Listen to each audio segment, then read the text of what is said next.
Yes, as I have told you, types. As I have told you, solidification variables. Solidification variables. So, here in this solidification variables, we can study the variables which affect the solidification process.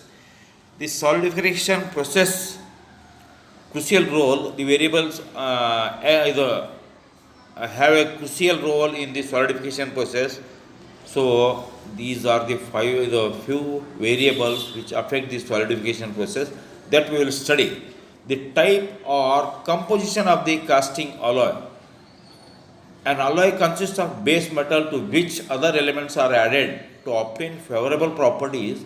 When an element is added to the base metal, it significantly alters the solidification process. This is because an alloy freezes over a range of temperatures.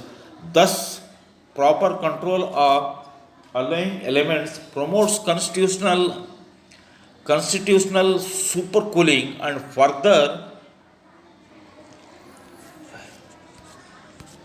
further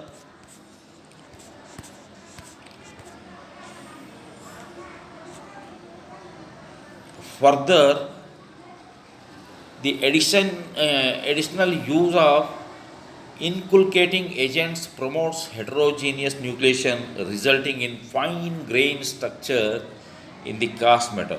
Second variable, thermal properties of both the alloy and the thermal properties of the both the alloy and the molding material and cooling rate. The heat released during solidification is very large, and as such it is must be exactly quickly. The higher the melting point, the higher the melting point, higher the melting point, it must quickly. The higher the melting point and thermal conductivity of the material uses in casting process, the larger is the latent heat energy released absorbed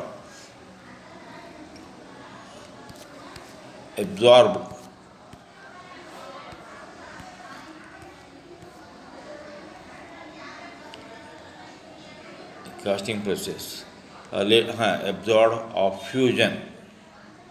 Further, the heat extracted per unit time, which is defined as the cooling rate, depends mainly on the mold material and the air gap formed at the metal mold interface high.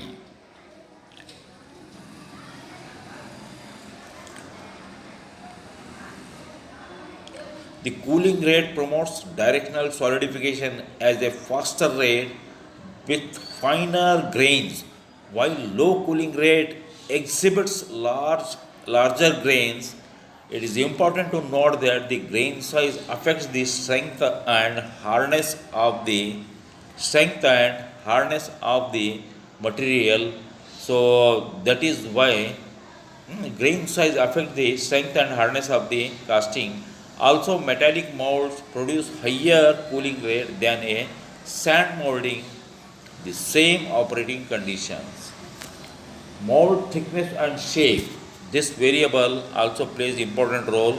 The thickness of the mold influences solidification time or heat removal rate. In case of sand molds, heat removal rates are increased by a mold thickness, decreasing a mold thickness,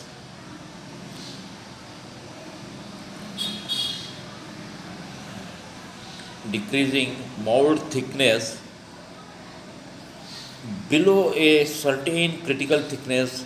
However, for the same thickness, solidification is faster in metallic molds.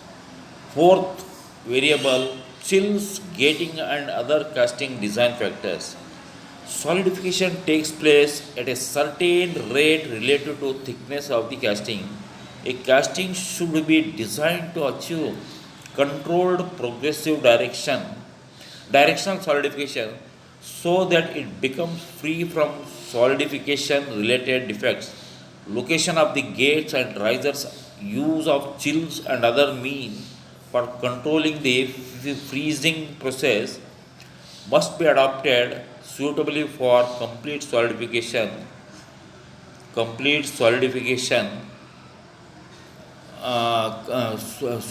adopted solidification to take place. Pouring temperature. The pouring temperature, next variable is pouring temperature. The pouring temperature of the molten metal must be higher than the solidification temperature of the metal.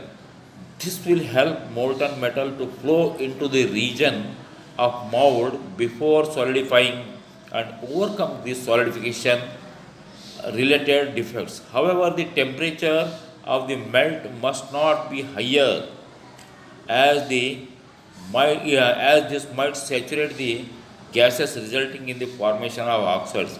Now it should be slightly 50 to 100 degrees centigrade more than the solidification temperature. Directional solidification and its need in casting. So, what is directional solidification? As the molten metal cools and solidifies in the mold, it shrinks or contracts. It is a well known thing in volume.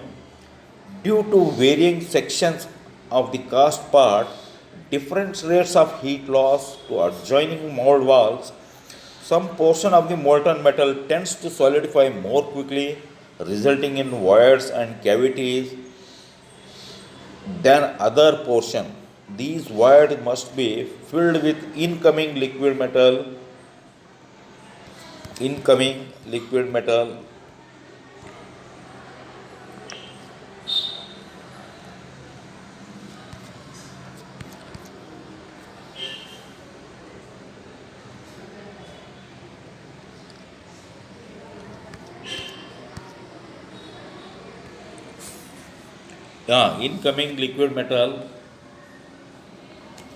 voids must be filled incoming liquid metal from feeder head riser.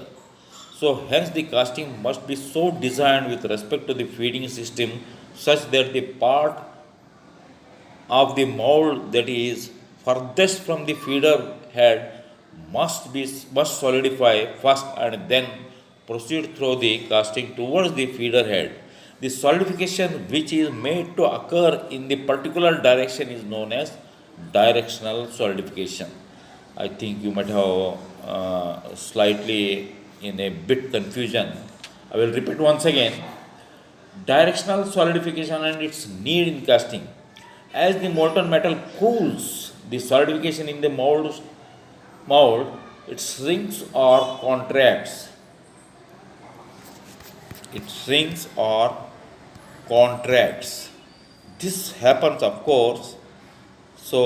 This happens, of course, in the volume due to varying sections of the cast part at different rates of heat loss to adjoining mold walls. Some portion of the mold metal tends to solidify more quickly, resulting in voids and cavities, and other portion of the voids must be filled with incoming liquid metal and the feeder head, then the riser.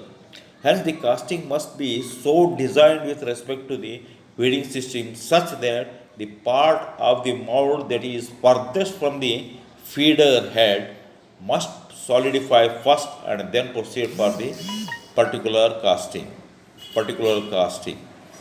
So, in the direction